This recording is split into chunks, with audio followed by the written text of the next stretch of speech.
I was thinking of a few of these well-known statements in the world that we accept at face value because they rest on thousands of years of human experience, and usually they work too very well, like how does that go? Cannot have your cake and eat it too. And yeah, that's very true in the world. And I was just thinking about how untrue that is for our walk with God. And welcome this morning to this morning's Jolt, and hope that it will be a refreshing, jolting one. And so come with me. And I was just thinking about this, cannot have your cake and eat it too. And this is very true in the world. Of course, it means that you cannot take something and still retain it. You either use it up or you will have it for later. But with God, it's so different. It's so beautiful. Because if you look in Exodus 3, verse 2, actually God reveals himself this way. Exodus 3, verse 2, and the angel of the Lord appeared unto him in a flame of fire out of the midst of a bush. And he looked, this is Moses, and behold, the bush burned with fire, but the bush was not consumed. And Moses said, I will now turn aside and see this great sight, why the bush is not burnt. And then why would he turn aside? Well, because he knew that proverb, maybe not the same way as we say it, but you cannot have your cake and eat it too. You cannot have something burn up and remain as well. How would that be? And this is God is revealing to him right at the beginning. The first thing that he shows him is that, hey, my nature is exactly such. My nature is exactly such.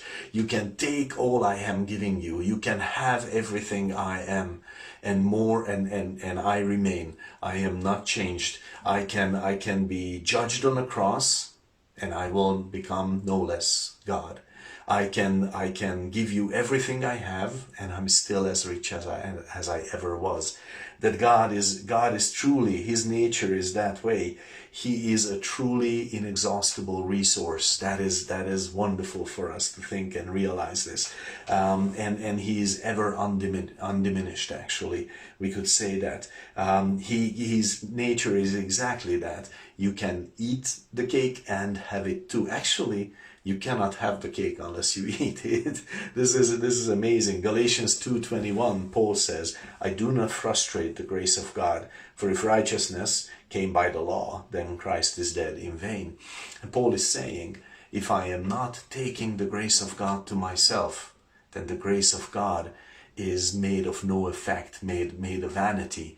I can only have grace if I take it. If I take it, then there is infinite amounts more of it. If I don't take it, then I don't know its power. It's unavailable to me. I don't know how to go for it because I have not taken it. And this is true with God's nature, with God's spirit, with God's gifts, with his grace, with his mercy, and we could list so many other things.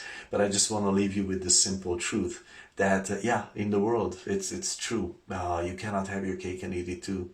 But with God, unless you eat the cake, you cannot have it.